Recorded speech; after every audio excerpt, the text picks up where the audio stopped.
One of the things I like to do before or during a movie is check IMDB and Rotten Tomatoes for information on the cast, the crew, and the score given by the critics and the audience. And, well, lately I've noticed that there's a big difference between the scores that a casual viewer gives and the one given by the critics. Check out some of these differences. Oof. Check out some of these comments. I've even heard people say that they actively avoid listening to what critics say because they disagree with them so much. My old man in particular says he almost always disagrees with Roger Ebert. So let's talk about this. What's the disconnect between critics and casual viewers? Well, I have a few ideas, and before you ask, just know that I'm not going to get political with this. I don't think that forced diversity is an issue here, and I'm tired of hearing from both sides on the political spectrum about it. People didn't hate The Haunting of Bly Manor because gay. They hated it because it was a gothic love story and not nearly as scary as Hill House. Maybe that's a bad example. People didn't hate the new Charlie's Angels because they hate women. They hate it because it's shit. Now let's look at Rotten Tomatoes itself.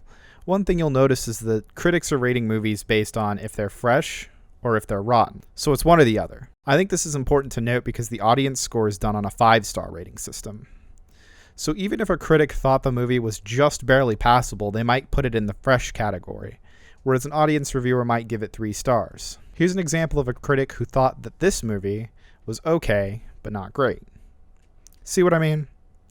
If it's just a yes or a no, obviously it's going to have a difference on the overall percentage as opposed to a 1 to 5-star rating. Another point I want to make is that when a critic watches a movie, they might give it a pass because on a technical level, the movie might be a marvel, but on a plot level, well, it's boring as shit. The audience doesn't give a fuck if the movie is shot perfectly or if that jib on a dolly shot was smooth as fuck.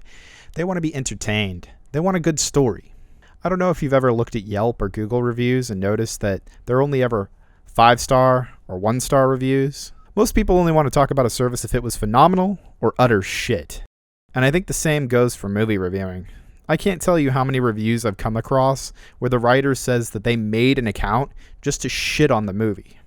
So you get a bunch of people that are only reviewing the movie because they hate it or they loved it, and you don't hear from the people who thought the movie was just meh.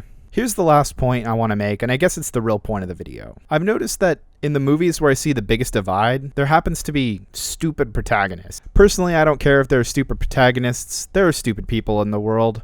Reddit and the coronavirus has really made me aware of that. The problem isn't that they're stupid. The problem is we're supposed to be rooting for these people. For example, in What Keeps You Alive, there's a scene where Jules literally gets in the car and drives away from her would-be assassin just to turn around and come back so she could stick it to her murderous wife, Jackie. Man, you had an out. All you had to do was leave. You could have got the cops, whatever. But no, that wouldn't let you see how she totally gets Jackie at the end. I don't mean to victim blame, but for fuck's sake, that was stupid. I'm supposed to root for this bitch? Fuck no. If you're that dumb, I'm on Team Jackie now. I was totally into that movie until that point. Save the scene where Jackie armies up in the most goofy way.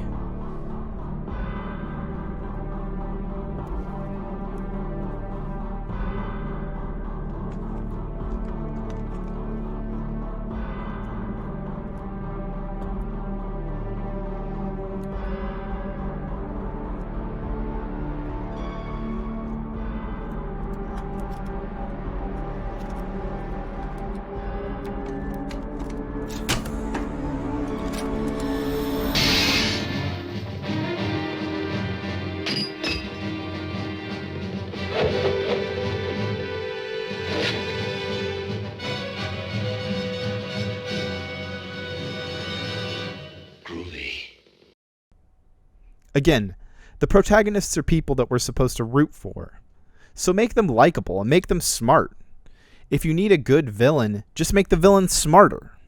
Your audience isn't dumb. Don't treat them like they're dumb.